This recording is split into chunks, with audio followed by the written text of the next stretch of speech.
Start करते हैं mechanics की नेक्स्ट क्लास। एक बार फिर आप सबका बहुत बहुत स्वागत है हमारी क्लास में। और अभी तक का आई होप आप लोगों को समझ में आ रहा होगा अच्छे से। रिवीजन वगैरह जो भी पॉइंट्स आप लोगों ने कहे हैं वो सब यहाँ पर मैं समझा के ही जाऊँगी, ठीक है। और कुछ स्टूडेंट थोड़े से बोर हो गए शायद क्लास से कि मतलब ऑफलाइन में मत पढ़ाओ, सॉरी ऑफलाइन में पढ़ाओ ऐसा। देखो ऑफलाइन का अभी मेरा तो पॉसिबल हो नहीं सकता है, इसलिए तो जो भी 2-3 लेक्चर्स रह रहे हैं मैकेनिक्स के बेटर होगा आप लोग ले लीजिए ऑनलाइन। और बाकी जो क्लासेस आपके कॉलेज में चल ही रही हैं ऑफलाइन तो उनको आप ऑफलाइन वहाँ से ले ही सकते हैं, ठीक है। तो स्टार्ट करते हैं बीएससी पार्ट फर्स्ट।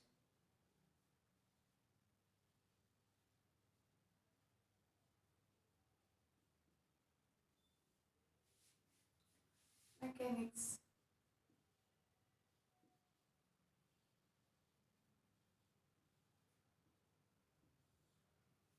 ठीक है। तो हम क्लियर कर रहे थे एक्चुअली आप लोग के ट्रांसफॉर्मेशन जो है, रूपांतरण है निर्देशांकों का, उनसे रिलेटेड आपकी जो प्रॉब्लम्स आ रही थी, ठीक है ना। ये थोड़ा कंफ्यूजन था तो समझ में आ गया आप लोगों को। चैप्टर वन के चक्कर में मत पढ़ो, चैप्टर 3 के पास बुक है वो देख सकते हैं चैप्टर से तो अच्छा है। बाकी अगर क्योंकि किसी के पास हो सकता है बुक नहीं भी है तो मैं तो ओवरऑल उस अकॉर्डिंग बताऊंगी कि जिनके पास बुक है जिनके पास नहीं है सबको समझ में आ जाए, है ना।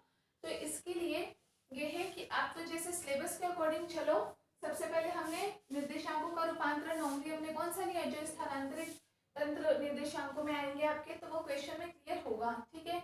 अगले टाइप का हमने कौन सा लिया, उसी में हमने दूसरा वो टॉपिक भी कर लिया 2D में और 3D में, जब दोनों कोई भी दो निर्देशांक है एस और एस निर्देश तंत्र है एक दूसरे के साथ कोई थीटा कोण पर झुके हुए हों, ठीक है। वो टॉपिक भी हमने कर लिया। फिर हमारा एक जो अलग टाइप का रूपांतरण था वो था गैलीलियन रूपांतरण। उसकी भी कल इक्वेशंस मैंने आपको इन शॉर्ट करवा दी कि आपको ध्यान में रहे। तो गैलीलियन रूपांतरण देगा तो क्लियरली बोल करके जाएगा गैलीलियन रूपांतरण, क्लियर है। तो नॉर्मल जो हमने देखा कि जो दोनों दो निर्देश तंत्र हम ले रहे हैं, कोई भी मान लो एस एन एस ले रहे हैं और एस जो है वो किसी नियत वेग v से गतिशील है, लेकिन दोनों की गति कैसी है, एक रेखीय गति ही है, लीनियर मोशन ही है दोनों तंत्रों का। इस टाइप में कितने रूपांतरण हो सकते हैं, जो भी 2-3 पॉसिबल हैं वो सब हमने देख लिया। ज़्यादा से ज़्यादा हमने चेंज बस इतना ही किया कि एक हमने ये कंडीशन और ले ली कि ये मान लो झुका हुआ हो इस पर कुछ थीटा कोण पर तब, ठीक है। ये कंडीशन हमें थोड़ी घूर्णन करती हुई लगी लेकिन यहाँ घुमा हुआ होता नहीं है। हमने जो निष्कर्ष निकाला था फाइनली हमने वहाँ देखा था कि एक निष्कर्ष तो क्या निकला कि आपने एस को जड़त्व मान करके किया था काम कि एस जड़त्व है, इसका मतलब यहाँ पर जो लगने वाला बल है क्योंकि घूमेगा नहीं तो किसी प्रकार का बल इसका मतलब कार्य नहीं कर रहा है।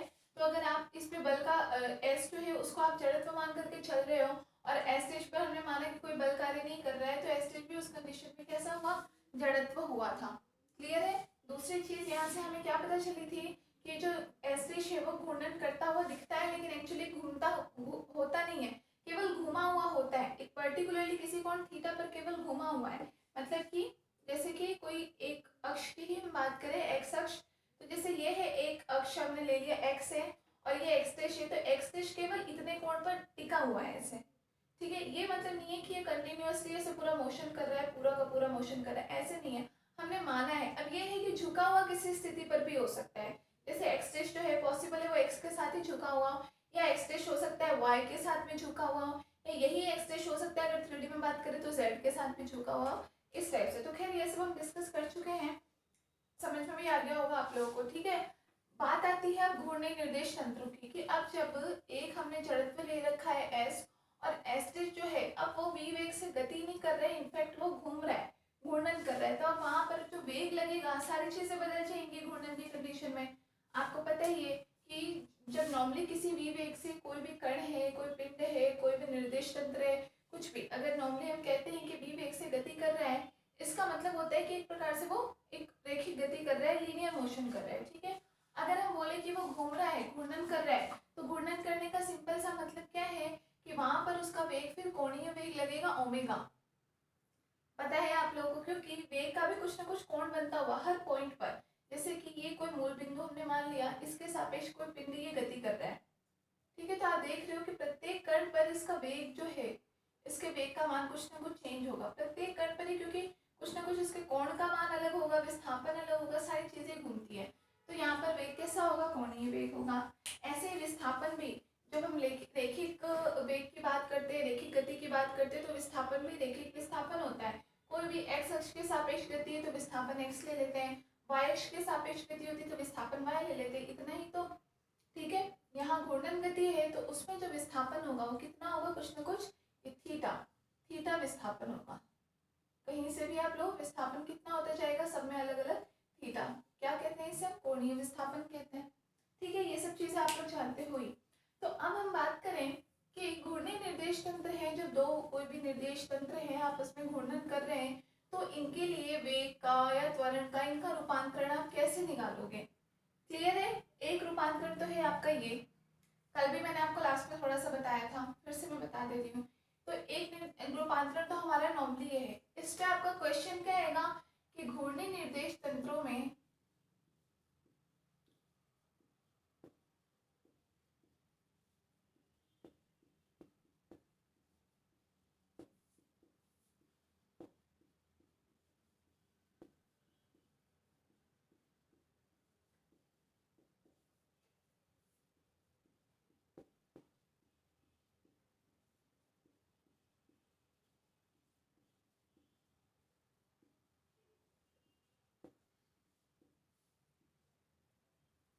ठीक है, जैसे हमारे पास ये क्वेश्चन आएगा, अगर हम बात कर रहे हैं नॉर्मली कोई भी दो फ्रेम हमने ले लिए, एस और एस डैश हमने फ्रेम ले लिया और ये दोनों क्या कर रहे हैं एक दूसरे के रेस्पेक्ट में, ये हम बात करें एस डैश की कि यहाँ पर हम बोले कि ये कंटिन्यूअसली मूव कर रहा है, घूम रहा है। ठीक है, तो जब कंप्लीटली घूर्णी निर्देश तंत्र हो दोनों, तब आपके पास क्वेश्चन आएगा कुछ इस तरीके से कि वेग और त्वरण का रूपांतरण समीकरण दीजिए। ठीक है, क्वेश्चन में बता रही हूँ आपको कंफ्यूजन ना हो। सिंपली यहाँ पे कहीं भी आपका कहीं कोरियोलिस बल का नाम नहीं दिख रहा है। ठीक है, तो जब तक कोरियोलिस बल दिखे नहीं ना, तब तक अपनी तरफ से उसको मत ऐड करो। ठीक है, सिंपली आएगा घूर्णी निर्देश तंत्र में, तो आप जो नॉर्मल जो अभी हम करेंगे इसके डेरिवेशन, क्योंकि ये मैंने आपको पहले नहीं करवाई थी इसलिए। ठीक है, तो आपको अगर सिंपली घूर्णी निर्देश तंत्र में पूछेगा रूपांतरण समीकरण, तो आपको ये डेरिवेशन कर देनी है जो मैं अभी करवाऊंगी। अब मैंने पहले क्यों नहीं करवाई थी, क्योंकि मैंने कल भी बताया कि ये जो क्वेश्चन है, ये क्वेश्चन आया हुआ है लेकिन अदर यूनिवर्सिटीज में आया है, हमारी आरयू में अभी तक में इस पे से डायरेक्ट क्वेश्चन कभी नहीं पूछा है। ठीक है, या पूछा भी हो कभी बहुत पहले पूछा हो तो मुझे ऐसा ध्यान में भी नहीं है, इसलिए अपने अकॉर्डिंग बहुत इंपॉर्टेंट नहीं है, इसलिए मैंने करवाया नहीं था, स्किप करवा दिया था आपको। ठीक है, लेकिन अभी मैं करवा देती हूँ ताकि आपका कंफ्यूजन क्लियर हो जाए। दूसरा, आपसे ये पूछ ले कि घूर्णी निर्देश तंत्रों में ही, घूर्णी निर्देश तंत्रों में ही साथ में यहाँ पर एक चीज और ऐड कर दे, क्या कि कोरियोलिस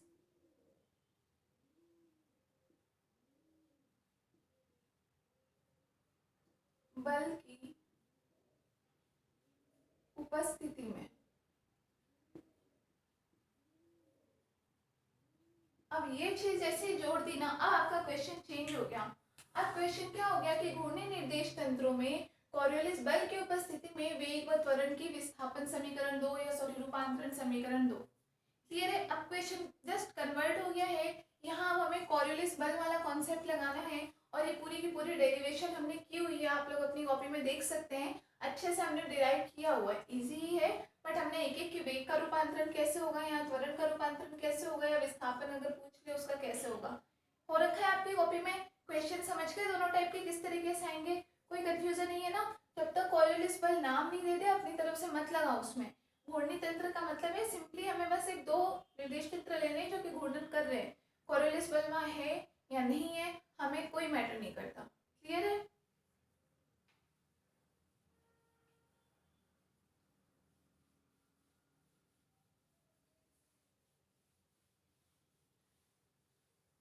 तो अब देखो आप लोगों ने जगह छोड़ रखी होगी तो बहुत बेटर है, और नहीं तो जहाँ अभी आप कर रहे हो ना फर्स्ट यूनिट के कुछ बचे हुए टॉपिक, वहीं पे करो, फर्स्ट यूनिट का ही है ये भी। ठीक है, तो आप लोग इसमें नेक्स्ट हेडिंग डालो, एक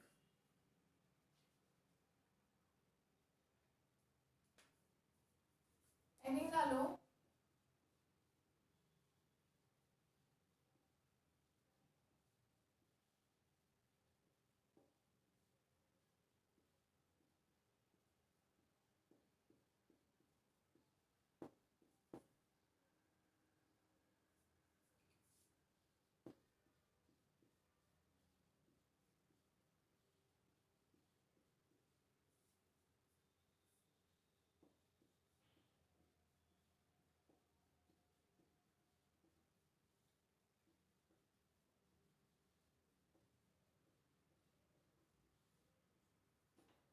घूर्णन करते हुए तंत्र में वेग व त्वरण के रूपांतरण समीकरण।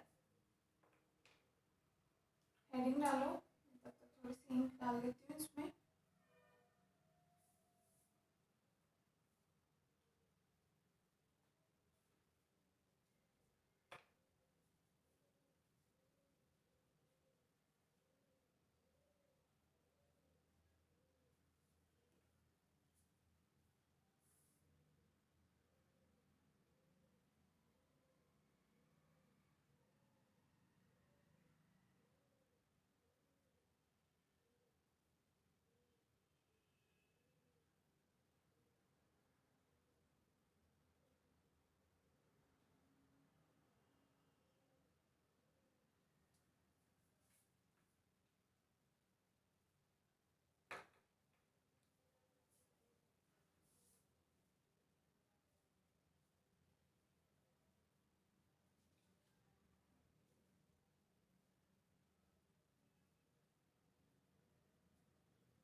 ठीक है, अब देखो यहाँ पर जो हमें करना है ना डेरिवेशन एज इट इज किसकी तरह है।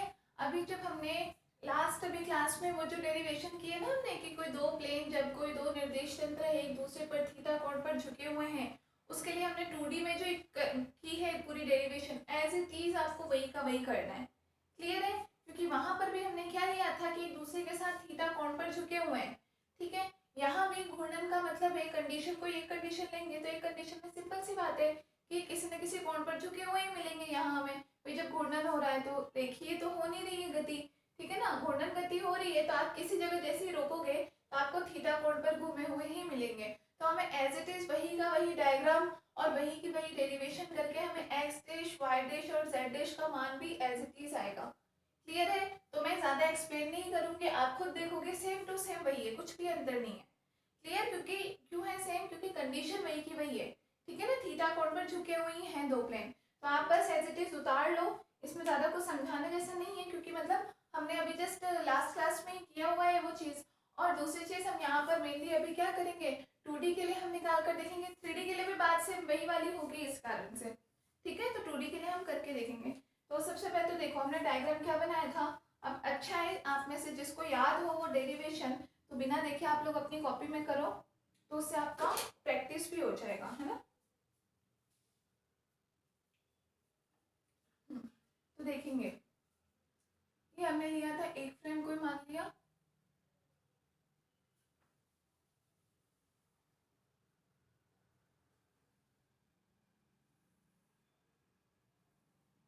ठीक है, एस फ्रेम है ये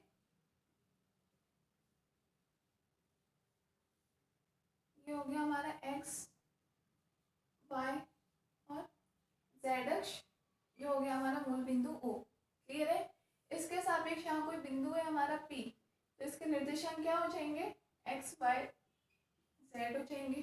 ठीक है, अगर हम इनको यहाँ से मिलाकर देखें तो ये दूरी कितनी हो जाएगी, एक्स के बराबर, ये दूरी कितनी हो जाएगी, वाई के बराबर, इसे नाम दे देते हैं हम ए और ये बी।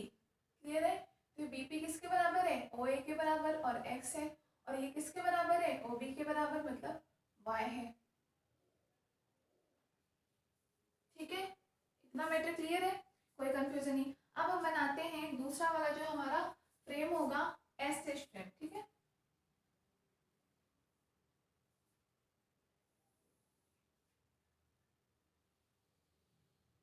ये हमने ले लिया, z और z डैश तो कैसा होगा, उभयनिष्ठ होगा, तो z डैश भी आपका इस पॉइंट पर ही होगा, उभयनिष्ठ था ना उसमें z डैश भी, तो उभयनिष्ठ होगा, बिल्कुल एज इट इज हम मान लेंगे इसको। क्लियर है, ये हमारा क्या हो जाएगा एक्स डैश, ये हो जाएगा वाई डैश।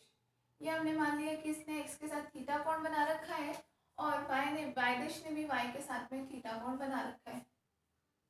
क्लियर है यहाँ तक, कुछ भी कंफ्यूजन नहीं है। ठीक, अब हमें क्या देखना है, इसका भी हमें P बिंदु के सापेक्ष निर्देशांक हम देखेंगे तो क्या निर्देशांक हो जाएंगे, x डैश, y डैश और z डैश हो जाएगा। क्लियर है। तो अगर हम बात करें किसी बिंदु से, हम इसे P बिंदु से मिला है तो ये कंडीशन हो जाएगी हमारे पास, ये हो जाएगा P बिंदु, ठीक है। और यहाँ पे हमारे पास ये हो जाएगा। क्लियर है। एज इट इज हमने किया था ना, कोई कंफ्यूजन नहीं है। सॉरी, इसे यहाँ तक ही ले लो, ये सीधा बना लेना आप लोग, है ना। ठीक है, एज इट इज हमने दे दिया। इनको भी कोई नाम दे दो। ये पॉइंट हमने मान लिया डी और ये पॉइंट हमने मान लिया सी। अब ये पूरा पॉइंट आपके पास किसके बराबर हो जाएगा, इस एक्स डैश के बराबर हो जाएगा। और ये जो दूरी है ये हमारे पास किसके बराबर हो जाएगी, वाई के बराबर या वाई डैश के बराबर हो जाएगी। क्लियर है। यहाँ से इतना कोई कंफ्यूजन नहीं है। अब हमें क्या करना है यहाँ से कि ए से हमने क्या किया था, इस ये जो पी डी पॉइंट है इस पर हमने कोई भी लंब डाला था लंब। इस ए बिंदु से यहाँ पर हमने ये एक लंब डाल दिया था, ध्यान आया। थीटा कोण बना लिया इससे, इसके साथ में, ठीक है। लंब डाला, इसको हमने पॉइंट का नाम दे दिया ए एफ, लंब डाल दिया।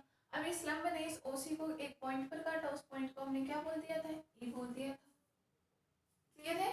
ये दूरी आपकी कितनी हो जाएगी, वाई डैश, लिख लो यहाँ पे भी, ये हो जाएगा वाई डैश और ये आपका कितना हो जाएगा, एक्स डैश। सॉरी, लिख ही चुके हो एक्स डैश तो।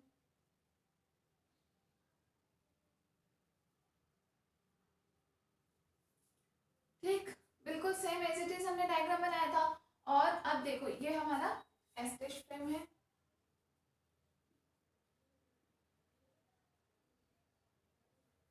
ठीक, तो यहाँ पर जो हम कंडीशन इक्वेशंस लेंगे, इक्वेशन में बिल्कुल सेम आएगी। तो मैं यहाँ पे डायरेक्ट लिख दूँ। अब यहाँ मुझे थ्योरी लिखवाने की जरूरत नहीं है, पूरा आपको पता ही है कि ये एस फ्रेम है, एस डैश फ्रेम है, थीटा कोण पर है। बिंदु ए से हम यहाँ पर एक लंब डाल रहे हैं, एफ ओ इसे इस पॉइंट पर काट रहा है, उसको हमने ई नाम दिया, एक्सेट्रा एक्सेट्रा सब आपको पता है ही, आप लिख लोगे। तो मैं यहाँ पे डायरेक्ट मान लिख रही हूँ, ठीक है। तो एक्स डैश की वैल्यू हमारे पास क्या आई थी, लास्ट इक्वेशन से आप खुद भी देख सकते हो। एक्स डैश बराबर हमारे पास क्या आया था,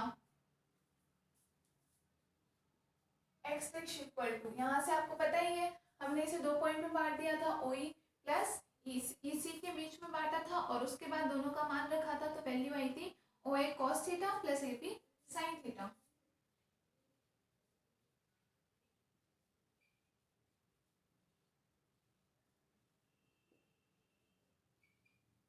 क्लियर है, आई थी वैल्यू। अब यहाँ पर ओ ए का और ए पी का मान रख सकते हो। तो ओ ए किसके बराबर है, ये है ओ ए एक्स के बराबर है और ये ए पी किसके बराबर है, वाई के बराबर है। तो वैल्यू आपके पास क्या आ जाएगी, x cos theta plus y sine theta. X dash equal to x cos theta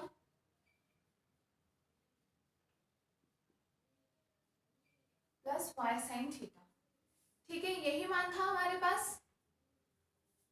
अभी लास्ट जब हमने किया था इंक्लाइन प्लेन के लिए 2D में, आप समीकरण वहां से देख सकते हैं, सीधे ये मान आ गया था। ठीक है, अब देखो यहाँ हमें चेंज क्या करना है कि यहाँ पर तो हमने केवल थीटा कोण पर झुका हुआ था, तो थीटा स्थिति के सापेक्ष हमने बना दिया, ये समीकरण हमें मिल भी गई। यहाँ पर क्या है, किसी थीटा स्थिति पर रुका हुआ नहीं है, कंटिन्यूअसली वो घूम रहा है। और किस वेग के साथ में घूम रहा है, कोणीय वेग ओमेगा के साथ में घूम रहा है।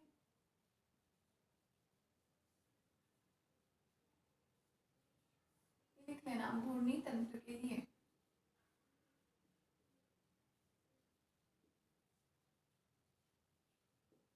कोणीय वेग क्या है, ओमेगा है। क्लियर है। तो ये आपका ओमेगा के साथ में घूम हो रहा है। तो यहाँ पे हमें थीटा का मान हम रख देंगे किस फॉर्म में, ओमेगा इंटू टी के फॉर्म में। क्यों, थीटा एक प्रकार से क्या है, थीटा विस्थापन है, मतलब कि दूरी है, दूरी है। और चाल बराबर क्या होता है, दूरी बटे समय। तो दूरी बराबर क्या हो जाएगा, चाल इंटू समय। चाल आप क्या बता रहे हो, वेग ओमेगा बता रहे हो और समय है टी। तो थीटा बराबर आप क्या लिख सकते हो, ओमेगा इंटू टी लिख सकते हो। रफ है, ये लिखने की जरूरत नहीं है, कोई लिखना चाहो तो लिख सकते हो। ठीक है, कि थीटा यहाँ पर क्या है, कोणीय विस्थापन ही तो होता है, विस्थापन का मतलब एक प्रकार से दूरी। ठीक है, और दूरी बराबर चाल इंटू समय। चाल इतना क्या है यहाँ पे, कोणीय वेग ओमेगा, समय है टी। तो हम इसे इस फॉर्म में लिख देंगे, x dash equal to x cos omega t plus y sine omega t. यहाँ पर हमारे पास जो मेन इक्वेशन है वो ये रहेगी। समीकरण नंबर 1। ठीक है, बिल्कुल एज इट इज पहले की तरह करेंगे, बस वहां पर यहाँ फर्क क्या आएगा कि थीटा को हम ओमेगा टी से रिप्लेस करेंगे, क्योंकि यहाँ कंटिन्यूअसली मूव कर रहा है तो यहाँ वेग के फॉर्म में लिखेंगे थीटा को। ठीक है, वेग कितना है, कोणीय वेग ओमेगा के बराबर है। समझ में आ गया। अब इसी प्रकार वाई डैश हमने क्या लिया था,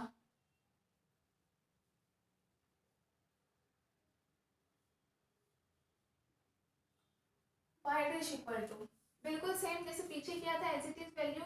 वाई डैश की क्या थी हमारे पास, एपी कॉस थीटा और माइनस में ओए साइन थीटा। ठीक है, ये लिख लो एपी कॉस थीटा। निकालने नहीं आए तो भी आप डायरेक्टली एक्स डैश का मान ध्यान रखो, यहाँ से भी निकाल सकते हो क्या कि एक्स डैश का जस्ट उल्टा कर देना है हमें वाई डैश में। तो एपी जो साइन थीटा के साथ आ रहा है वो किसके साथ आ जाएगा, कॉस थीटा के साथ आ जाएगा। ठीक है, और ओए जो है वो कॉस थीटा के साथ, वो साइन थीटा के साथ हो जाएगा। साथ के साथ ओ ए आपका उठ करके पीछे जाएगा इसलिए नेगेटिव और हो जाएगा। ठीक है, माइनस ओ ए साइन थीटा। अब यहाँ पे फिर देख लो एपी आपके पास क्या है, y है, और ओ ए क्या है आपके पास, x है। तो वैल्यू क्या हो जाएगी, y cos theta minus x sine theta.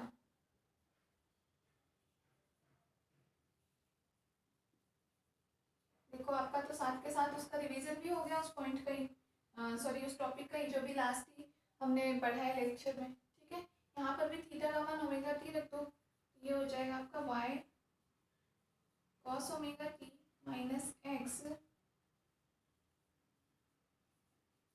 Sign omega T. समीकरण नंबर 2 नोट कर लो।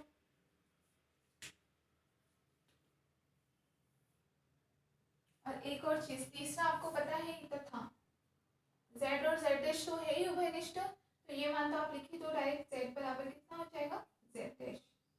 समीकरण 3 अब नोट कर लो।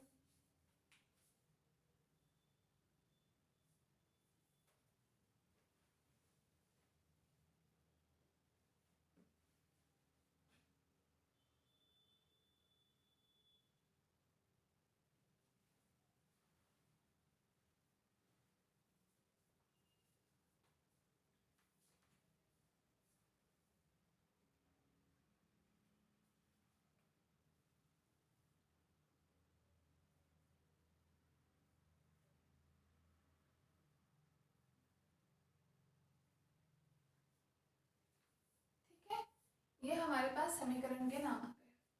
अब हमें तो क्या करना है, यहाँ पे वेग और त्वरण का रूपांतरण। आगे आप लोग समझदार हो ही, वेग का रूपांतरण करने का मतलब वही है कि प्रति इकाई समय में कितना विस्थापन हो रहा है, विस्थापन की दर क्या कहलाती है, वेग कहलाती है। विस्थापन हमारे पास तीनों अक्षों के सापेक्ष विस्थापन आ गया एक प्रकार से, एक्स डैश वाई डैश, और इसको भी z dash equal to z के फॉर्म में लिखो ताकि आपको एक्स डैश वाई डैश और जेड डैश का मान यहाँ से मिला है। ठीक है, तो आपके पास तीनों विस्थापन है, इन सबका टी के रेस्पेक्ट में अवकलन करोगे तो आपके पास वैल्यू किस चीज की आ जाएगी, वेग की आ जाएगी ना वैल्यू। ठीक है, करके देखते हैं हम, कर लिया नोट।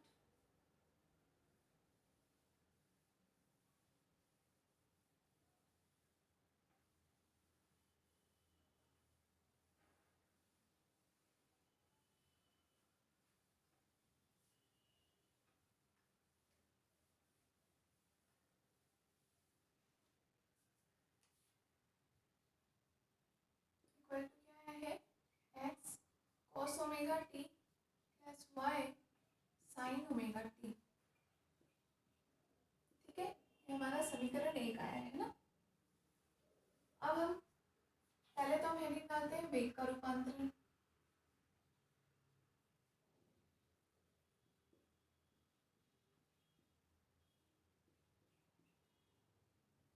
तो अब देखो एक प्रकार से वही वाली चीज है कि हमने जो लास्ट जब वो इक्वेशन की थी हमने, सॉरी डेरिवेशन की थी कि जब दो प्लेन एक दूसरे से इंक्लाइंड होते हैं उसके लिए जो हमें समीकरण मिली एक्स डैश वाई डैश और जेड डैश की, उसका ही एक प्रकार से हम अवकलन कर देते हो। ठीक है, लेकिन आप ऐसा नहीं कर सकते डायरेक्ट, क्यों, क्योंकि वहाँ समीकरण थीटा के फॉर्म में थी और वहाँ पे आप थीटा को ओमेगा टी नहीं लिख सकते थे। क्यों, क्योंकि वहाँ पे थीटा केवल उतना विस्थापन बताता है कि इतना कोण झुका हुआ है।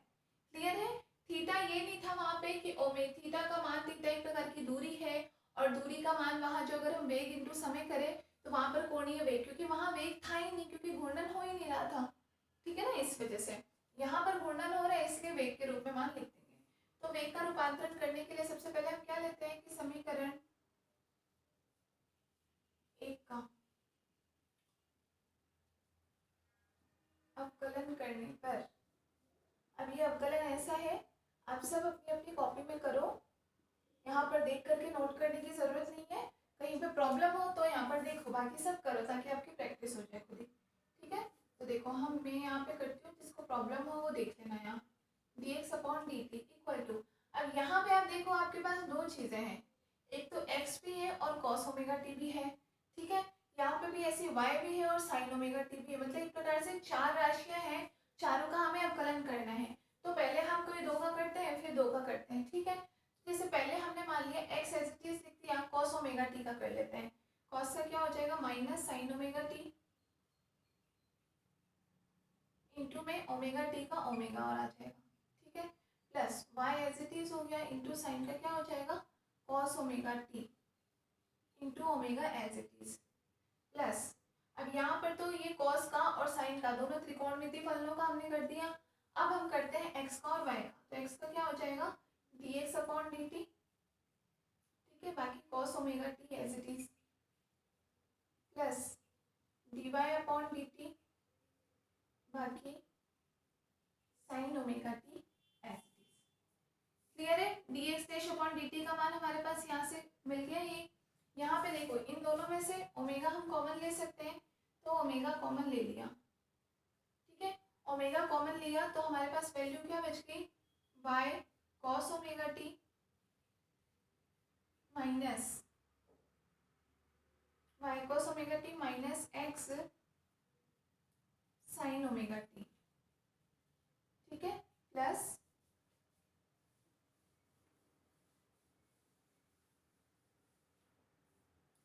dx upon dt cos omega t plus dy upon dt sin omega t। अब ये मान आपके पास क्या बन गया y cos omega t minus x sin omega t। आपको ध्यान आ रहा हो तो देखो ऊपर ये मान किसके बराबर आया है, y डैश का मान हमारे पास यही आया हुआ है ना, y डैश का मान देखो, x डैश का मान हमारे पास क्या है x cos omega t plus y sin omega t, और y डैश का मान क्या आया हुआ है मैंने मिटा दिया, आप अपनी कॉपी में देखो यही मान तो आया हुआ है y cos ओमेगा t, और ये पीछे जाएगा तो माइनस का होकर के x sin omega t। Clear है, मतलब ये मान क्या हो गया हमारे पास y डैश का, तो हम इसे क्या लिख सकते हैं omega into y dash. Clear है, ये पूरा मान क्या है वाई डैश का, तो ये रख दिया ओमेगा इंटू वाई डैश हो गया, प्लस आपका आ गया ये dx upon dt cos omega t plus dy upon dt sin omega t। यह हमारे पास वेग आया है dx डैश अपॉन dt। ठीक है, यहाँ से लिख लेना, चूंकि कहाँ से मान आएंगे कि y cos omega t minus x sin omega t बराबर किसके बराबर है y डैश के बराबर है। इसे नाम दे दो समीकरण 4, नोट कर लो।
कर लिया। अब इसी तरीके से नेक्स्ट अपन किसका कर देते हैं, y का भी कर देते हैं अवकलन समीकरण 2 का।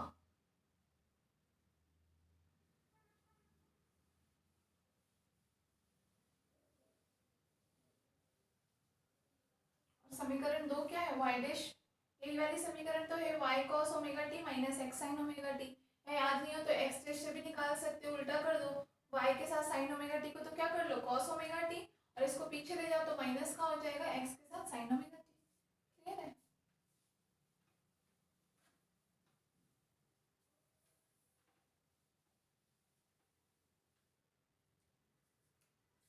समीकरण 2 का अवकलन करने पर, ठीक है, t के सापेक्ष, 2 का अवकलन t के सापेक्ष करने पर, तो यहाँ से देखेंगे क्या मान आ जाएगा हमारे पास, dy dash upon dt equal to, यहाँ भी सेम है, y है, cos ओमेगा t है, x है और sin ओमेगा t, 4 चीजें हैं। पहले कोई 2 का करते हैं फिर नेक्स्ट 2 का करेंगे, तो y एज इट इज लिख दिया, cos ओमेगा t का क्या हो जाएगा माइनस sin ओमेगा t, ठीक है, डॉट ओमेगा t का ओमेगा। ये ओमेगा है ना, इसमें मोस्टली मिस्टेक होती है, आप लोगों से नहीं मेरे से भी मिस्टेक हो जाती है और सबसे होती है, और फर्क इनसे ही पड़ जाता है मान में, इसका ध्यान रखा करो। हम क्या करते हैं cos ओमेगा t का तो sin ओमेगा t करना है, ये तो हम सबको ध्यान रहता है, लेकिन इस ओमेगा t का भी अवकलन होता है, या कोई भी जो भी फंक्शन है उसकी थीटा जो भी मान है उसका भी अवकलन होता है, ये हम भूल जाते हैं कई बार, ठीक है ना, इसलिए ये स्पेशली ध्यान रखा करो। एग्जाम्स में मोस्टली ऐसी मिस्टेक्स होती है क्योंकि हम थोड़ा हाइपर होते हैं, टेंशन होती है कि इतने से टाइम में पूरा पेपर हो पाएगा या नहीं, फटाफट करते हैं, तो हम ऐसी सिली मिस्टेक्स, इन्हीं को कहा जाता है, ऐसी सिली मिस्टेक्स कर देते हैं, और लास्ट में वो जल्दी के चक्कर में वापस जैसे लगता है कि कुछ मिस्टेक हो रही है, अब कहाँ मिस्टेक हुई है पता नहीं है, फिर शुरू से पूरा का पूरा चेक करो, ठीक है ना, तो वो डबल टाइम वेस्ट होता है हमारा, और काटाफीसी होती है पेपर में, तो वो कॉपी भी देखने में उतनी अच्छी नहीं लगती है, दोनों ही बातें। इसलिए मैं बोलती हूँ कि ये जो इस टाइप की जो अवकलन होते हैं ना, इसे बोर्ड पर देख करके नहीं, आप खुद अपनी कॉपी में किया करो। अगर आपको ये डाउट है कि हम कॉपी में गलत कर लेंगे तो रफ कॉपी साथ में लेकर के बैठो, रफ कॉपी में करो, ठीक है ना, लेकिन खुद करो तभी जा करके इस पे हाथ साफ होता है, नहीं तो है तो इजी सा, मुझे भी पता है आप कर लोगे, बात प्रैक्टिस की है यहाँ पे, ठीक है। आपके पास ये वैल्यू आ गई, माइनस इसका कर देते हैं x as it is, sine का क्या हो जाएगा cos ओमेगा t इंटू में ओमेगा,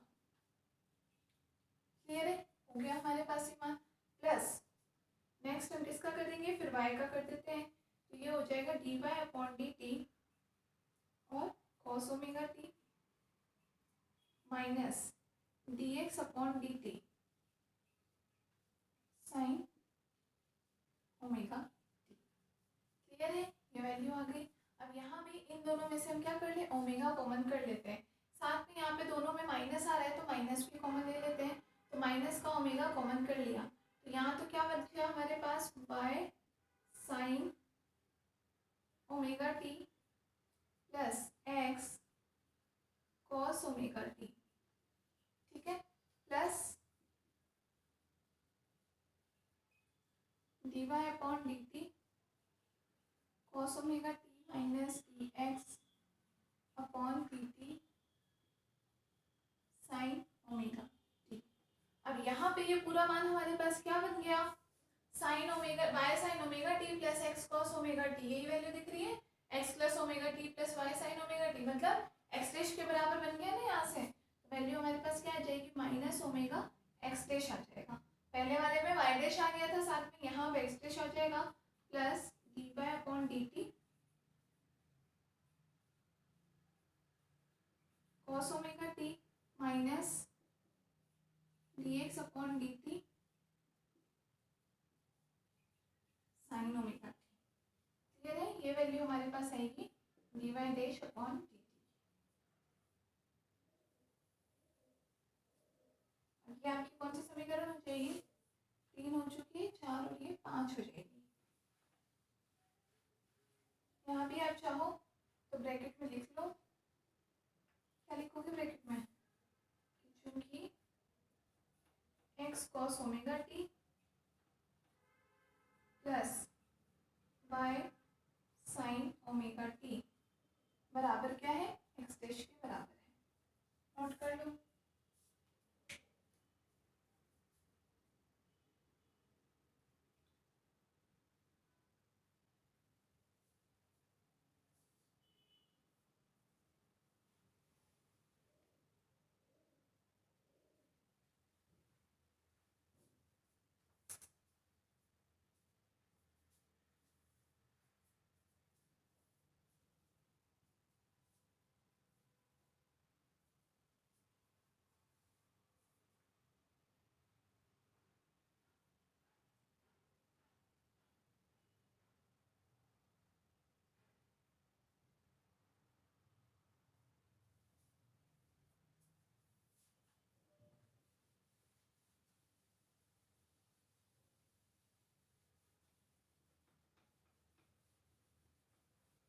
यहीं पे लिख लेना। एक और कौन सी इक्वेशन रह गई, समीकरण 1 और समीकरण 2 का तो कर दिया, समीकरण 3 रह गई, z बराबर z डैश। तो समीकरण 3 का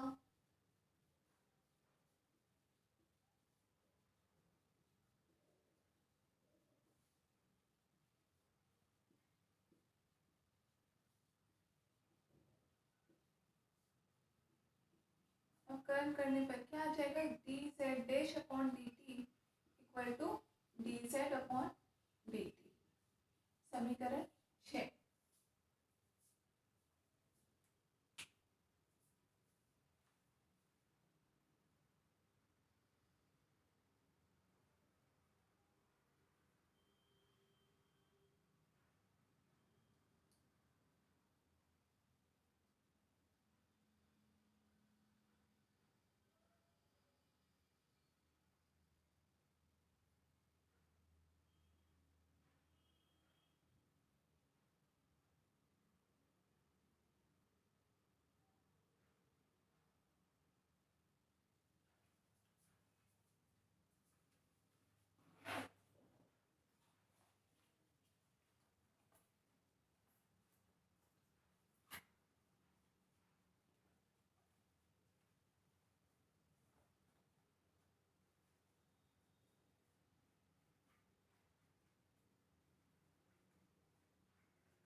ठीक है, तो लास्ट में लिख लेना कि समीकरण 4, 5 और 6, समीकरण 4, 5 और 6 घूर्णी निर्देश तंत्र में, घूर्णी निर्देश तंत्र में,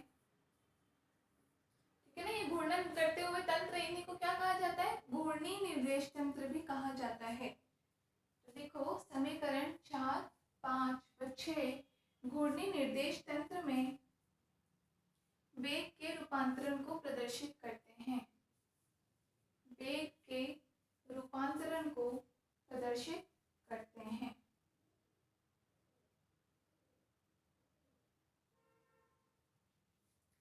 वेग के रूपांतरण को प्रदर्शित करते हैं।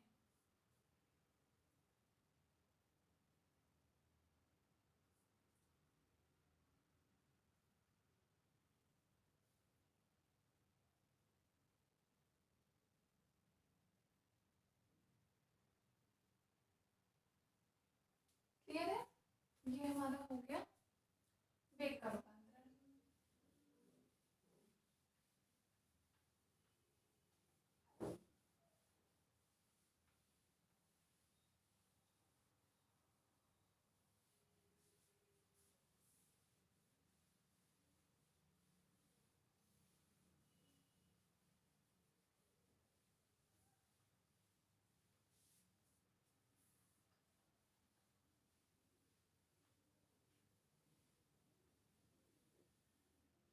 नेक्स्ट लिखते हैं त्वरण का रूपांतरण।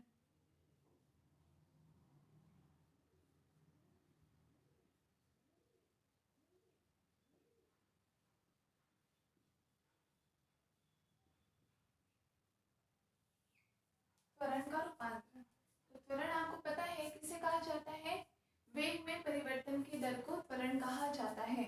मतलब हमारे पास जो वेगों के मान आए हैं, अब अगर आप उन वेगों का भी अवकलन कर देते हो टी के सापेक्ष, तो क्या मान मिल जाएगा, त्वरण मिल जाएगा। ठीक है, तो हमारे पास वेग के लिए 3 वैल्यूज आई है।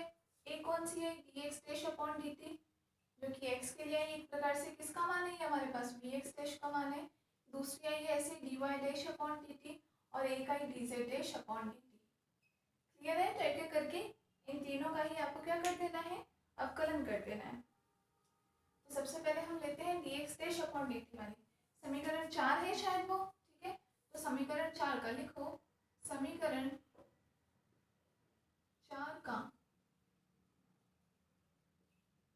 पुनः अवकलन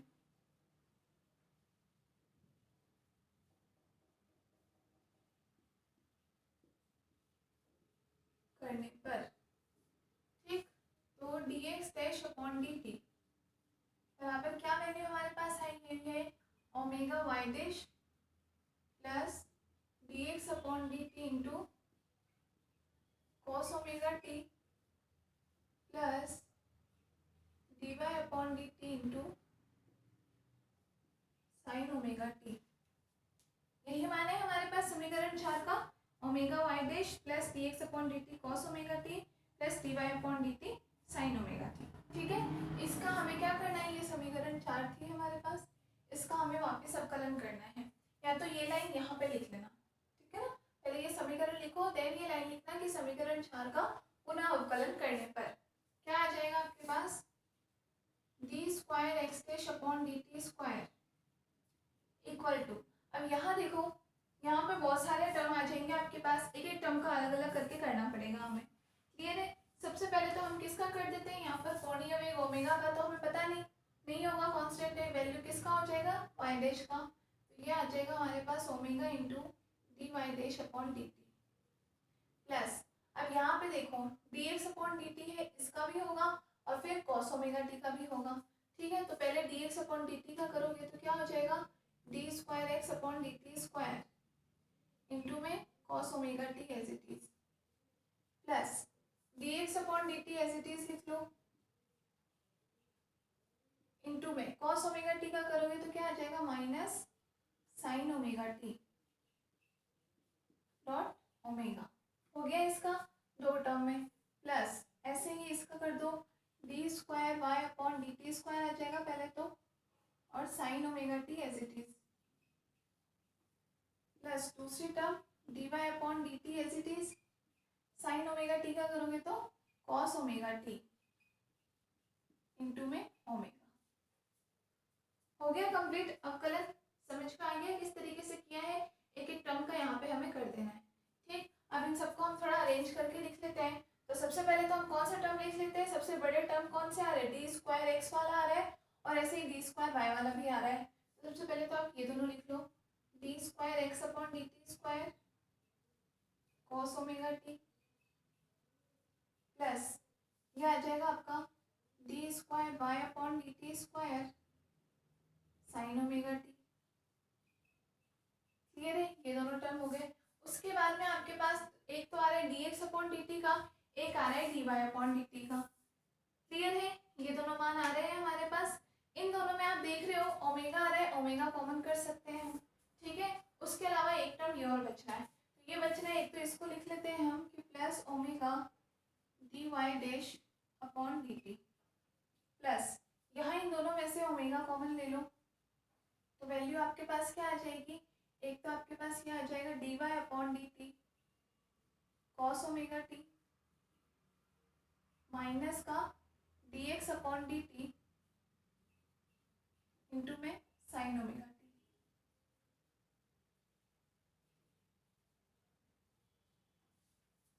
आ रहा है मान हमारे पास as it is d y upon d t cos omega t और minus d x upon d t sine omega t के बराबर। क्लियर है, अब आपको मान ध्यान हो तो d y dash upon d t का मान हमने क्या लिया था, d x dash upon d t का मान तो हमारे पास यहाँ आ गया था, d y dash upon d t का मान हमारे पास क्या आया था, यहाँ आ गया था हमारे पास माइनस ओमेगा के साथ में तो एक्स डैश आ गया था, plus d y upon d t के साथ में तो क्या आ गया था कॉस ओमेगा टी, और minus d x upon d t के साथ में आ गया था साइन ओमेगा टी। यहाँ हम लिख लेते हैं चूंकि अब वो इक्वेशन नंबर, ये समीकरण 4 है, वो समीकरण 5 नहीं होगी है ना, समीकरण 5 से बोर्ड छोटा है इसलिए मुझे एक बार मिटा के फिर दोबारा लिखना पड़ता है, बोर्ड बड़ा हो तब तो एक जगह लिखी होती है चीजें, पूरा टॉपिक करे और एक साथ मिटाया था, ठीक है ना, तो इसलिए बार बार लिखना पड़ता है।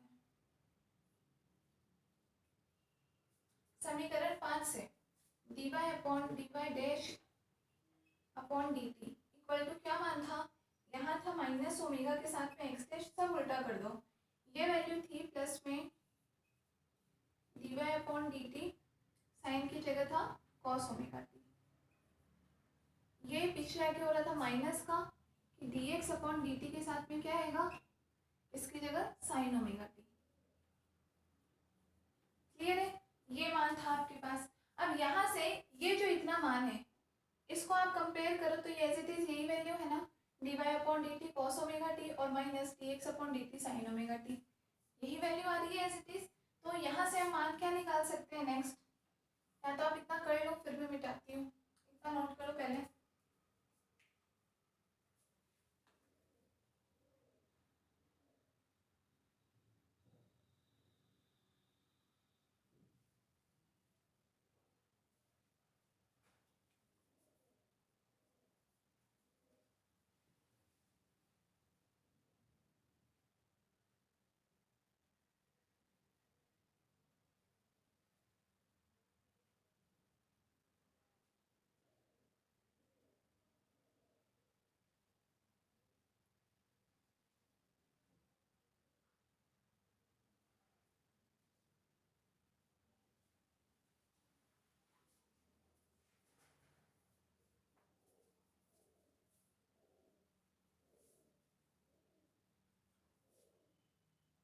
कर लिया, ऊपर से मिटा देती हूँ।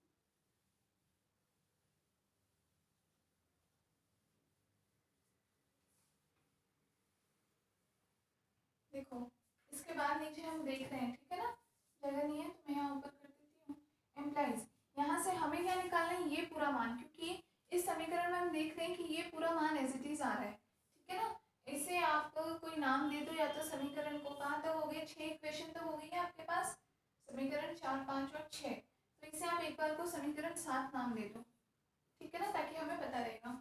ठीक, तो यहाँ से हम मान क्या निकाल सकते हैं, d y upon d t cos omega T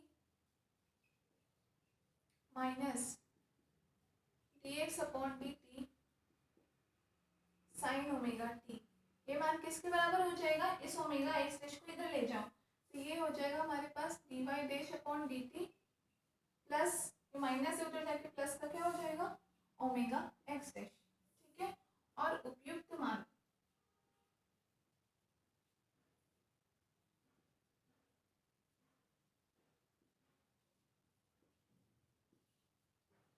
समीकरण 7 में रखने पर क्या वैल्यू हो जाएगी, d square x dash upon d t square equal to d square x upon d t square cos omega t plus d square y upon d t square sine omega t plus omega d y dash upon d t plus, अब यहाँ पे देखो omega as it is, और ये जो पूरा मान है इसकी जगह हम ये मान रख देंगे, क्या रख देंगे, d y dash upon d t plus omega x dash. Clear है, ये मान हमने रख दिया। अब बस इसको खोल लो आप ब्रैकेट को और सॉल्यूशन आ जाएगा।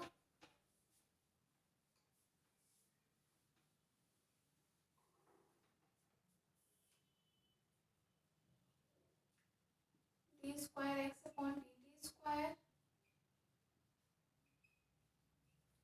cos omega t plus d square y upon d t square sine omega t plus omega d y dash upon d t plus इसको खोल दो तो ये हो जाएगा omega d y dash upon d t plus ये हो जाएगा ओमेगा स्क्वायर एक्स डैश। तो यहाँ से हमारे पास d square x dash upon d t square equal to क्या बच जाएगा, d square x upon d t square cos omega t plus d square y by d t square sine omega t plus, अब ये दोनों same term है, plus के कितना आ जाएगा, 2 omega d y dash upon d t और plus omega square x dash. समीकरण नंबर आ गई 8। ये आपके पास फाइनल क्या आ गया, एक तरह से एक्स डायरेक्शन के लिए त्वरण का मान आ गया, T square x dash upon d T मतलब त्वरण का मान आ गया है ए एक्स डैश। नोट करो।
ये हमारे पास अभी ओनली एक हुआ है त्वरण के लिए, ठीक है। त्वरण का रूपांतरण किस प्रकार से करोगे।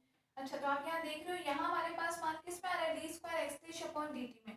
यहाँ मान किस में आ रहा है, d square x upon d t में या फिर d square y upon d t में। तो इससे हमें पता चलता है कि मतलब एक्स का आप एक्स डैश में रूपांतरण किस तरीके से कर सकते हो।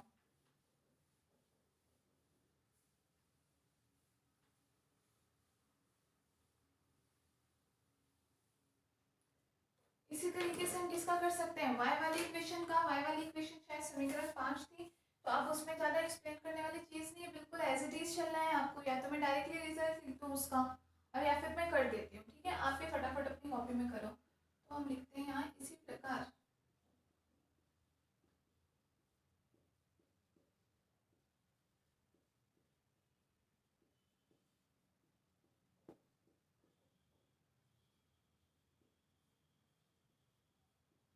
क्या था, minus omega y dash, sorry omega x dash.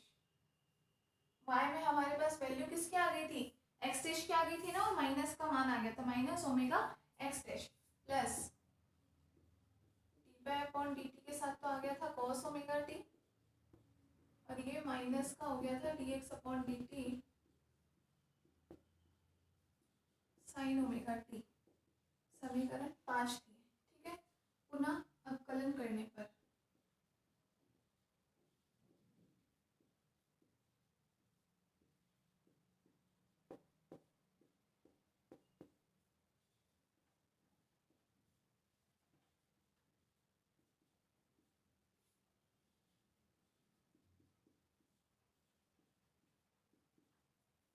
यहाँ दोनों का करो, एक तो हो जाएगा आपके पास d square y upon d t square cos omega t as it is,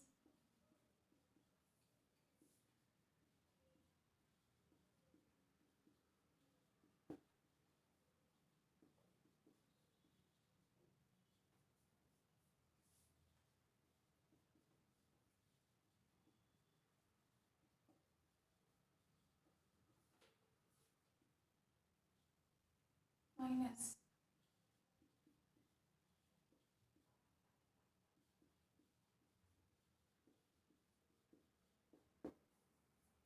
clear है एज इट इज। अब यहाँ पर भी पहले डी स्क्वायर एक्स वाली और डी स्क्वायर वाई वाली ये दोनों टर्म्स हम पहले लिख लेते हैं यहाँ पर, ठीक है। तो क्या आ जाएगा, minus d square x upon d t square sine omega t plus d square y by d t square cos omega t, ठीक है। ये दोनों टर्म आ गई, माइनस में omega d x dash upon d t, क्या आ गया। अब यहाँ पर इन दोनों में माइनस भी आ रहा है, ओमेगा कॉमन ले लेते हैं, माइनस ओमेगा कॉमन ले लिया तो ये वैल्यू आ गई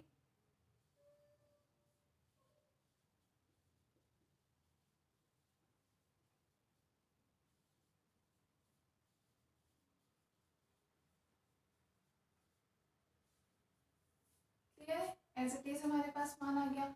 अब ये मान हमारे पास फिर किसका है, जो D x dash upon d T हमने लिया था, वहां पर हमारे पास रिजल्ट आया था, देखो क्या आया था, चूंकि d x dash upon d t ये है d square y dash upon d t, d x dash upon d t यहाँ से लिख सकते हो, क्या वैल्यू आई थी अपने पास, omega y dash plus d x upon d t cos omega T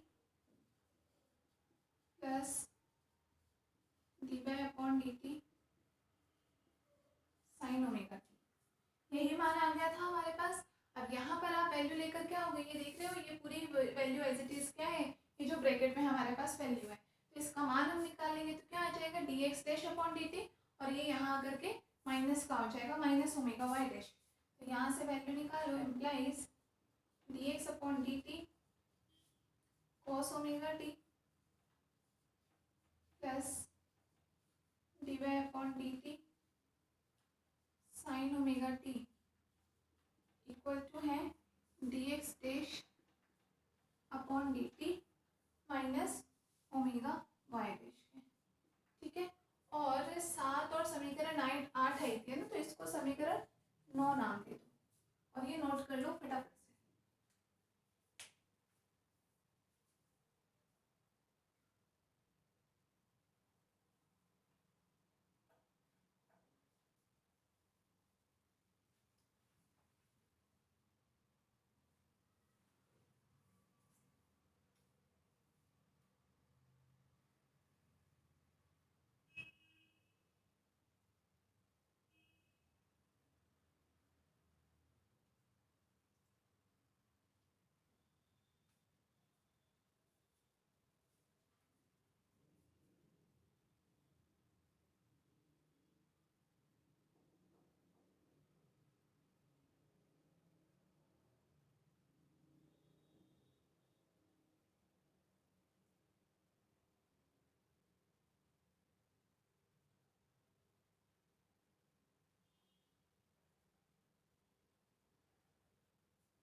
तो हम क्या करें, यहाँ से ये जो मान है समीकरण 9 में रख देते हैं।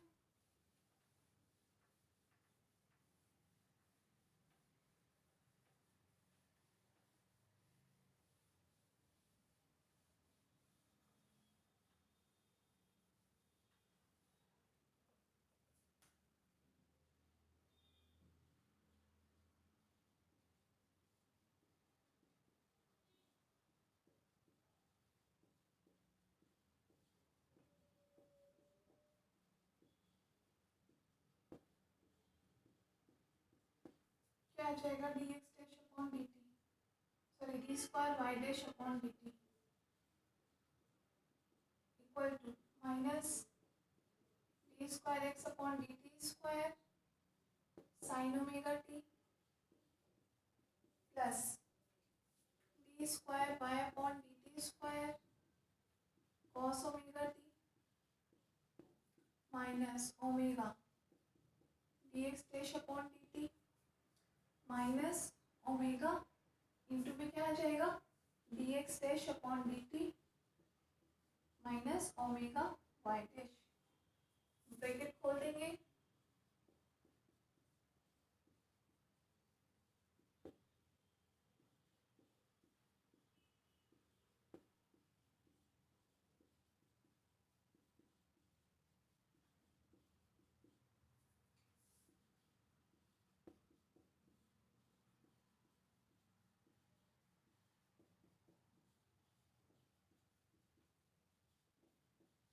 ठीक है। ये और ये टर्म सेम आ गई हमारे पास, तो क्या लिख सकते हैं हम यहाँ से, d square y dash upon d t square, d t square लिख लेना सब जगह फॉर्म में भी, ठीक है ना, बराबर माइनस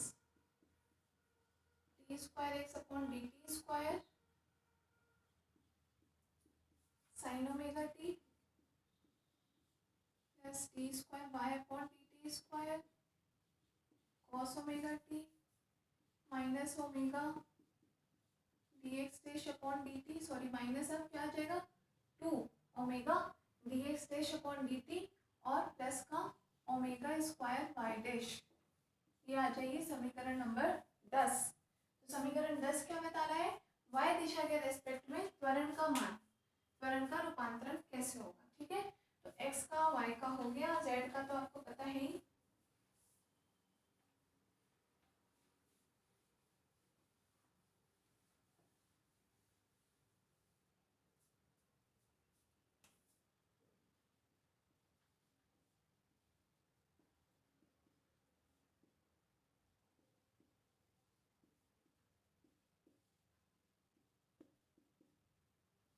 क्या आ जाएगा, d square z dash upon d t square equal to आ जाएगा d square z upon d t square, समीकरण नंबर 11, ठीक है।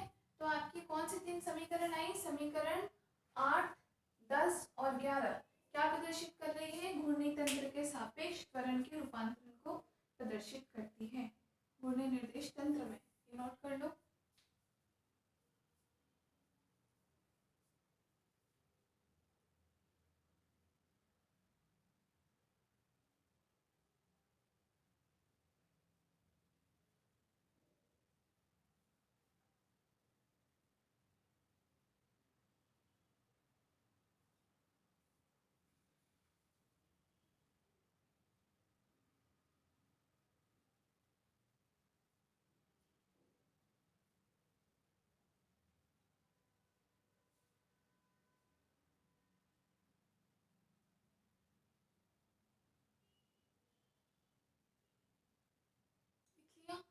लिख लेना लास्ट में, समीकरण 8, 10 तथा 11 घूर्णी निर्देश तंत्र में त्वरण के रूपांतरण को प्रदर्शित करते हैं।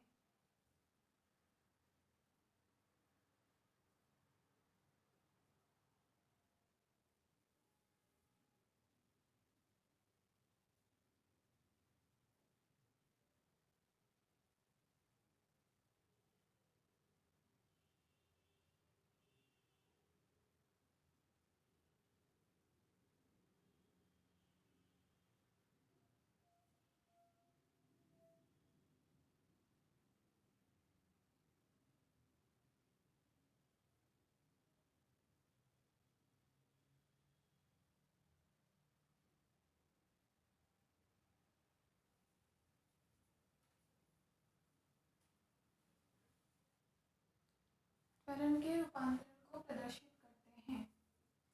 क्लियर है? तो समझ में आया आपको घूर्णी निर्देश तंत्र में वेग का रूपांतरण कैसे होता है और त्वरण का रूपांतरण कैसे होता है? क्लियर है? चलो यहाँ तक की चीज तो हमने पढ़ ली। अब हमें एक और हम कंडीशन लेकर के देखते हैं।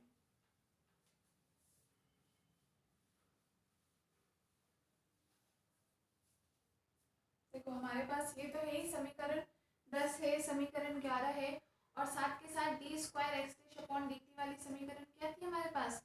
D square x upon d t square के साथ cos omega t plus d square y upon d t square के साथ साइन ओमेगा टी, सबका उल्टा कर दो, ठीक है, प्लस 2 ओमेगा तो d y dash upon d t और omega square x dash t, ठीक है ना। एक बार को मैं लिख रही हूँ, आपको नहीं लिखना है क्योंकि मुझे कुछ काम है इसलिए।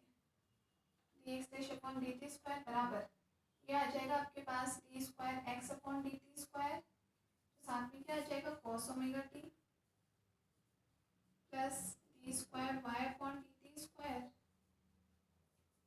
ये आ जाएगा sine omega t plus 2 omega d y dash upon d t plus omega square x dash.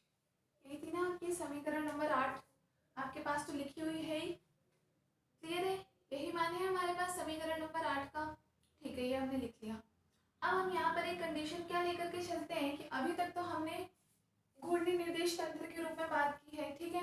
S dash तो घूम ही रहा है, वो तो हम डायग्राम के अकॉर्डिंग देख ही चुके हैं, क्योंकि एस के साथ में एस डैश ही तो थीटा कोण बना रहा है प्रत्येक निर्देशांक के साथ में, ठीक है। इसका मतलब एस डैश घूम रहा है और एस जो है, एस के अभी तक हमने घूमने की बात नहीं की है कि एस भी घूम रहा है क्या, तो हम एक बार को ऐसा मान लेते हैं कि एस हमारा फिक्स है, जड़त्वीय है और ओनली एस डैश जो है वो केवल क्या कर रहा है, मूव कर रहा है। आपको ध्यान हो तो जब हमने पीछे जो हमने ये टॉपिक किया था अभी कल लास्ट वाली क्लास में कि जब दो निर्देशांक एक दूसरे पर इंक्लाइंड है या झुके हुए हैं, तो आपको ध्यान होगा लास्ट में हमने उसमें भी ये कंडीशन ली थी, ठीक है ना, कि एस डैश को ओनली मान लेते हैं कि एस डैश झुका हुआ है, एस को हमने फिक्स मान लिया था कि अगर एस जड़त्व है तो हमें रिजल्ट क्या मिला था लास्ट में कि एस डैश भी इसका मतलब जड़त्व होगा, ठीक है। तो वो दो निर्देशांक झुके हुए तो हमें कुछ वैसा रिजल्ट मिला।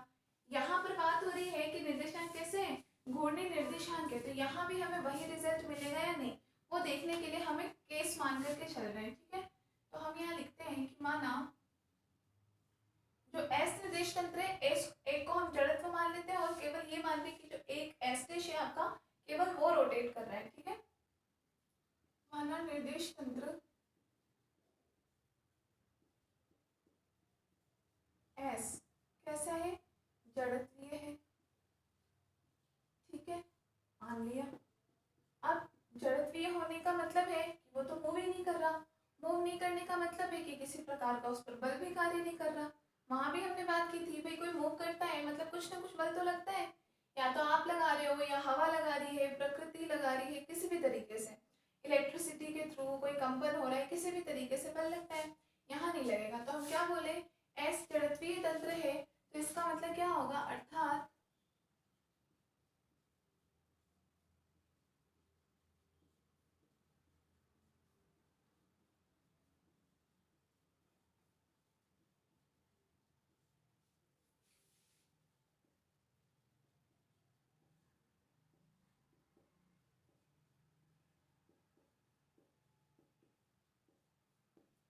इस पर लगने वाले बाह्य बल का मान कितना है, 0 है, ऐसा हम मान के चल रहे हैं, दैट इज एफ बराबर 0, ठीक है। मूव नहीं कर रहा मतलब कुछ नहीं, उस पर बल भी कार्य नहीं कर रहा, एफ 0, तो एफ बराबर क्या होता है, एम ए होता है, एम ए बराबर 0 हो जाएगा, ठीक है। अब द्रव्यमान तो 0 हो नहीं सकता, वो तो फिक्स रहेगा ही, इसका मतलब यहाँ से रिजल्ट क्या मिलेगा हमें कि ए बराबर 0 होगा ऐसी कंडीशन में, ठीक है ना, चूंकि एम जो है एम 0 नहीं हो सकता तो ये मान 0 होगा। ए 0 होने का मतलब ये है, यहाँ हमने ओवरऑल पूरे एक ही बात की है, अगर हम ए के घटक रूप में लें, ठीक है ना, ए को अगर हम घटक रूप में लें, यहाँ से हम क्या लिख सकते हैं कि implies d square x upon d t square बराबर 0 बराबर होगा d square y upon d t square और यही बराबर होगा d square z upon d t square. Clear है? क्योंकि यहाँ पर जो हम त्वरण जो होता है जनरली हम लिखते हैं किसी एक दिशा में। अभी तक हमने जितने ऑसिलेशंस वगैरह पढ़े हैं सारे टॉपिक, तो जनरली हम एक्स दिशा में सबसे अच्छी लगती है ना। मोस्ट ऑफ केसेस में हम एक्स डायरेक्शन लेकर के पूरी डेरिवेशन करते हैं, इजी लगती है हमें, जो भी चक्कर हो, ठीक है उसका। तो हम D square x upon d t square से प्रदर्शित करते हैं, आप समझ लेते हो त्वरण है। यहाँ तो बात हम तीनों निर्देशांकों के लिए कर रहे हैं, इसलिए तीनों के सापेक्ष, इसके जो घटक तीनों दिशाओं के सापेक्ष क्या हो जाएंगे, ए जीरो होने का मतलब है ये कि ये तीनों मान हमारे पास जीरो हो जाएंगे, ठीक है। इससे हम मान लेते हैं एक कोई समीकरण, तो समीकरण आपके पास लास्ट आ गई है 11, तो इसे मान लो समीकरण 12। समझ में आ गया ये मान कैसे आया, क्योंकि आप s को जड़त्वीय मान करके चल रहे हो कि केवल s डैश घूर्णन कर रहा है, s अपनी जगह पर फिक्स है, इसका मतलब उस पर कोई बल नहीं लग रहा है, इसलिए वो घूर्णन नहीं कर पा रहा है, ठीक है। बल नहीं लगने का मतलब m a बराबर 0, और ये 0 होने का मतलब क्या हो जाएगा, a बराबर 0, a 0 होने का मतलब D square x upon d t square 0, तो y और z डायरेक्शन में भी मान क्या हो जाएगा, 0 हो जाएगा। क्लियर है। अब ये मान जो है, ये तीनों समीकरण देखो मैंने क्यों लिखी थी, ताकि मैं आपको डायरेक्टली बता सकूं, बाकी तो आपकी कॉपी में लिखा हुआ है, ठीक है ना। ये तीनों मान जो है 0 हो गए। अब इन तीनों समीकरण में इन मानों को 0 कर दो, तो आपके पास देखो, जैसे समीकरण 10 में आपके पास d square x upon d t square आ रहा है, d square y upon d t square आ रहा है, ये दोनों टर्म 0 हो जाएगी, ओनली ये दोनों टर्म बच जाएंगे हमारे पास, ठीक है। ये वाली इक्वेशन तो पूरी ही गई, ये तो 0 हो ही गया, इसमें भी ये मान 0 कर दोगे, ये मान 0 कर दोगे, तो आपके पास ओनली ये दोनों टर्म्स बच जाएंगे। क्लियर है। तो यहाँ से हम देखो क्या लिख लेते हैं, समझ में आ गया ना, इसलिए केवल लिखी थी मैंने कि ताकि आपको एक साथ में समझा दूँ कि ये मान 0 हो जाएंगे, ये समीकरण तो पूरी ही शून्य हो ही गई, और x में और y में अपने पास ये लास्ट वाले दोनों पद जो है ये बच जाएंगे, बाकी सब 0 हो जाएगा।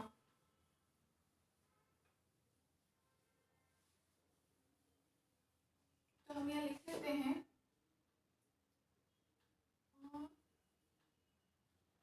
समीकरण 12 का मान, समीकरण 8, 10 व 11 में रखने पर, ठीक है। तो सबसे पहले समीकरण 8 से तो आपको क्या मिल जाएगा, d square x dash upon d t square बराबर ये 0 ये 0, ये हमारे पास आ जाएगा 2 omega d y dash upon d t plus omega square x dash आ जाएगा, ठीक है। ये कंप्लीटली 0 हो ही जाएगी, और एक समीकरण 10 जो थी यहाँ से ये मान आ जाएगा, तथा d square y dash upon d t square equal to क्या बच जाएगा यहाँ से, omega square y dash minus का 2 omega d x dash upon d t. Note कर लो, ये दो समीकरण के मान हमारे पास यहाँ से मिल जाएंगे। क्लियर है। तीसरी समीकरण जो थी, ये मान इसका मतलब कैसे है, नॉन जीरो है, इनके मान 0 नहीं हुए, ठीक है। और तीसरी समीकरण हमें क्या मिल गई, D square z dash upon d t square, ये मान तो बिल्कुल 0 मिल गया। इन्हें हम नाम दे देते हैं समीकरण 13, 14 और 15। तो यहाँ से आपको क्या रिजल्ट मिल रहा है, आप ये बताओ। यहाँ से हमें रिजल्ट ये मिल रहा है, नोट तो आप कर लो, पहले नोट कर लो फिर डिस्कस करते हैं।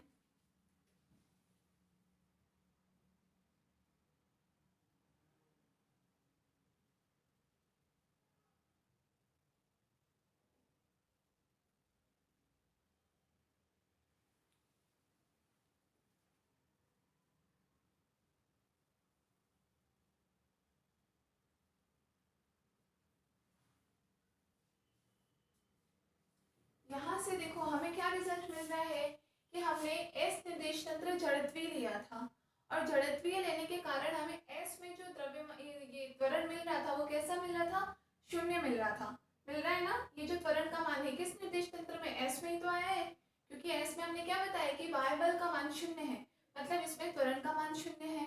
क्लियर है। जबकि हमने अगर यही मान, तो ए के मान 0 होने का मतलब है कि d square x, d square y और डी स्क्वायर जेड ये तीनों मान हमारे पास एक तरह से शून्य आ गए, ठीक है। तो हमने यही मान अगर हमने एस डैश फ्रेम के मानों में रखे, एस डैश फ्रेम जहाँ से हमें d square x dash, d square y dash और डी स्क्वायर जेड डैश का मान मिला, तो यहाँ हमने क्या देखा है कि यहाँ पर इनके मान कम्प्लीटली जीरो नहीं हुए। एक टर्म z के सापेक्ष जीरो हो गया, तो z हमने वैसे भी उभयनिष्ठ लिया था, अलग अलग तो हमने कौन से x और y ही तो अलग लिए थे, z को तो हमने यही तो लिया था ना डायग्राम में, अभी हम 2D की तो बात कर रहे हैं, ये x डैश y डैश लिया था, z और z डैश तो वैसे ही उभयनिष्ठ थे, इसलिए तो इनका मान तो एक जैसा आना भी चाहिए। तो अगर D square z upon d t square शून्य आ रहा है तो ये मान भी शून्य आ रहा है, क्लियर है। बाकी दोनों मान, लेकिन s में जो दोनों मान जीरो हो रहे थे आपके, मतलब त्वरण शून्य हो रहा था, जबकि एस डैश निर्देश तंत्र में त्वरण का मान जो है वो कम्प्लीटली जीरो नहीं हुआ, कुछ टर्म्स जीरो हो गई लेकिन फिर भी हमारे पास ये कुछ टर्म्स बच गई। इसका मतलब ये कि यहाँ पर घूर्णी निर्देश तंत्र में क्या होगा कि अगर आपका एक तंत्र जो है एस अगर वो जड़त्वीय है, इसका मतलब ये नहीं है कि आपका दूसरा निर्देश तंत्र भी जड़त्वीय हो, वो कैसा होगा, इनफैक्ट अजड़त्वीय होगा, वहां पर त्वरण का कुछ न कुछ मान होगा, समझे। जब अभी हमने लास्ट कंडीशन पढ़ी थी, जब दो प्लेन, यही सेम कंडीशन हमने पढ़ी थी कि दो निर्देश तंत्र एक दूसरे पर थीटा कोण पर झुके हुए हैं, इंक्लाइंड है, उसके लिए भी हमने लास्ट में ये कंडीशन देखी थी, आपको याद हो तो, नहीं तो अपनी कॉपीज में देखो आप पलट करके, ठीक है। वहां हम जब एस को जड़त्वीय लेकर के चले थे तो हमारे पास रिजल्ट में एस डैश का मान भी क्या आ गया था, जीरो आ गया था, मतलब एस डैश में भी त्वरण का मान शून्य आया था। तो हमने क्या कहा था कि मतलब अगर एस जड़त्वीय है तो एस डैश भी हमें क्या मिल रहा है, जड़त्वीय ही मिल रहा है, मतलब अगर दो प्लेन इंक्लाइंड है तो अगर एक जड़त्वीय है तो दूसरा भी जड़त्वीय है, क्लियर है। वहीं से तो ये वैल्यू हमें मिली थी कि ये कोण जो है दोनों एक दूसरे पर केवल झुके हुए हैं, ठीक है ना, घूम नहीं रहा है कंटिन्यूअसली, जड़त्वीय है वो, जड़त्व है वो, ठीक है ना, अजड़त्वीय नहीं है, अजड़त्वीय होता तब तो घूमता हुआ होता। हमने वहां क्या कहा था कि अगर एस को हम जड़त्वीय लेकर के चले थे तो एस डैश भी जड़त्वीय आया था, मतलब कि दोनों में से कोई भी कंटिन्यूअसली रोटेशन नहीं कर रहा है, वो केवल एक फिक्स स्थिति पर बैठे हुए हैं एक के साथ एक, क्लियर है। यहाँ जबकि हमें क्या रिजल्ट मिल रहा है कि हमने एक को जड़त्वीय लिया भी लेकिन दूसरा हमें अजड़त्वीय मिल गया, इसका मतलब क्लियर है कि आपका एक निर्देश तंत्र फिक्स है जबकि दूसरा जो एस डैश निर्देश तंत्र है वो कैसा है, वो घूर्णी है, वो कंटिन्यूअसली रोटेट कर रहा है, समझ में आ गया। चलो लिख लो, इसमें एक लाइन लिखो, लिखो समीकरण 13 व 14 से स्पष्ट है, समीकरण 13 व 14 से स्पष्ट है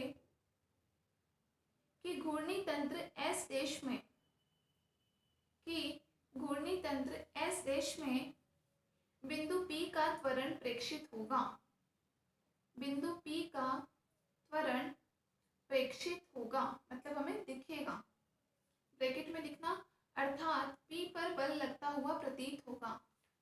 भाई A नॉन जीरो आने का मतलब क्या हो गया कि M तो वैसे ही नॉन जीरो है ही, मतलब कि F भी क्या आ जाएगा, यहाँ नॉन जीरो आ जाएगा, इसका मतलब सिंपल सी बात है कुछ ना कुछ बल लगेगा, और बल लगेगा तभी हमारे पास क्या आएगा, तभी तो वो रोटेशन करेगा कुछ ना कुछ, ठीक है ना। तो देखो सारी चीजें एक दूसरे से इस तरीके से मैच हो जाती है। वहां हम ऑलरेडी हम ये मान लेकर के चले थे कि केवल दोनों एक दूसरे पर थीटा कोण पर झुके हुए हैं, और हमने फाइनली उस चीज को प्रूफ भी किया कि अगर एक जड़त्वीय है तो दूसरा भी जड़त्वीय ही आया, मतलब कि थीटा कोण घूमते हुए आपको प्रतीत हो रहे हैं लेकिन वो घूम नहीं रहे हैं, ओनली थीटा कोण पर फिक्स है। यहाँ आपको घूर्णी निर्देश तंत्र की बात कर रहे थे अपन, इसलिए लास्ट में हमारे पास रिजल्ट भी आया कि अगर हम एक निर्देश तंत्र जड़त्वीय लेकर के चल रहे हैं तो दूसरा निर्देश तंत्र हमारे पास कैसा आ रहा है, अजड़त्वीय आ रहा है, मतलब एक पर अगर बल का मान शून्य है लेकिन दूसरे पर बल का मान शून्य नहीं है, कुछ ना कुछ बल लगेगा और उस लगने वाले बल के कारण ही क्या करेगा, वो धीरे धीरे रोटेशन करता रहेगा, जिसका वेग क्या हो जाएगा, कोणीय वेग ओमेगा हो जाएगा, ठीक है। ये कोणीय वेग ओमेगा का मान मिल रहा है ना हमें सब में, कोणीय वेग ओमेगा हो जाएगा। तो लिखो अर्थात P पर बल लगता हुआ प्रतीत होगा, ब्रैकेट बंद, जबकि जड़त्वीय फ्रेम S में P का कोई त्वरण नहीं है, जबकि जड़त्वीय फ्रेम S में P का, बिंदु P का कोई त्वरण नहीं है, ब्रैकेट में लिखो फिर, अर्थात P पर कोई बल नहीं लगता है, P पर कोई बल कार्यरत नहीं है, P पर कोई बल कार्यरत नहीं है, ब्रैकेट बंद, अर्थात घूर्णी तंत्र एक अजड़त्वीय निर्देश तंत्र होता है। अर्थात घूर्णी तंत्र एक अजड़त्वीय निर्देश तंत्र होता है। ठीक है, तो ये आपका टॉपिक था कि जब सिंपली आपके एग्जाम में क्वेश्चन आ जाए कि किसी घूर्णी निर्देश तंत्र के लिए या किसी घूर्णी निर्देश तंत्र के अंतर्गत वेग और त्वरण के रूपांतरण की समीकरण दो, तो आपको ये पूरी डेरिवेशन करके आनी है। क्लियर है? पढ़ लेना। आई होप बहुत इजीली आपको करते करते समझ में आ गया होगा, बट मैं ये नहीं बोलूँगी कि आप इस पर बहुत ज़्यादा टाइम वेस्ट करें, क्योंकि अभी तक तो कभी आया नहीं है। लेकिन ऐसा भी नहीं बोलूँगी कि मेरे कहने पे आप बिल्कुल मत पढ़ो, कि कहीं पता चला कि नहीं पढ़े और इस बार ही आ गया तो फिर आप बोलोगे कि मैम आपने ऐसा कहा था। इसलिए किसी के कहने पे आप रिस्क क्यों लोगे? पढ़ लेना, बट बहुत ज़्यादा ध्यान से नहीं। हाँ, कोरियोलिस फोर्स वाला कई बार आया हुआ है तो उस पर ज़रूर थोड़ा ध्यान देना। ठीक है ना? तो ये क्लियर हो गया। ये रूपांतरण होगा जब कोरियोलिस बल का कहीं नाम नहीं आएगा, घूर्णी तंत्र में रूपांतरण बताना होगा। इसी के साथ अगर ये आ जाए क्वेश्चन में कि घूर्णी निर्देश तंत्र में कोरियोलिस बल के प्रभाव में वेग और त्वरण के रूपांतरण, तो वो टॉपिक आपको करवाया हुआ है ही, उस तरीके से आपको करना है। क्लियर है? ये आपका हो गया कंप्लीट। अब आपका एक दो टॉपिक्स और बच गए हैं। आई नो एक आपका बच गया है जो कोरियोलिस बल पर हम बल का प्रभाव हम गुरुत्वीय त्वरण जी पर देखना चाहते हैं। यहाँ की हम क्या कहते हैं, कोरियोलिस बल नहीं होता, केवल जो अपकेंद्रीय बल है सेंट्रीफ्यूगल फोर्स ओनली काम करता है। ठीक है ना? तो एक वो इफेक्ट आपको पढ़ाना है। एक स्टूडेंट ने पूछा था लॉरेंट्स ट्रांसफॉर्मेशन के बारे में, वो बताना है। और एक स्टूडेंट पूछ रहे थे शायद कि लॉग वगैरह की वैल्यूज कैसे निकालते हैं। हालांकि वो बहुत ईजी सी चीज़ है। ईजी चीज़ ऐसे है कि मतलब एग्जैक्टली कैलकुलेटर जितना एग्जैक्ट हम नहीं निकाल सकते, लेकिन लॉग में यही होता है कि हमें अप्रॉक्सीमेट मान लेना होता है, उसका कोई सॉल्यूशन नहीं है। ठीक है, मोस्ट ऑफ केसेस में तो बहुत टफ वैल्यू आपको जनरली एग्जाम में दी नहीं जाती है, वो कहीं ना कहीं से इजी वैल्यू ही देते हैं वो, या फिर कई बार वो लॉग का मान दे करके जाते हैं और फिर भी नहीं दे रखा हो तो हमें थोड़ा अप्रॉक्सीमेट उसमें चलना पड़ता है, वो मैं आपको बता दूंगी। तो ये सब हम 2-3 टॉपिक और रह गए हैं, उनको हम करेंगे अपने नेक्स्ट लेक्चर में। ठीक है, तब तक आप लोग सेफ रहिए, घरों पे रहिए, पढ़ते रहो। धन्यवाद।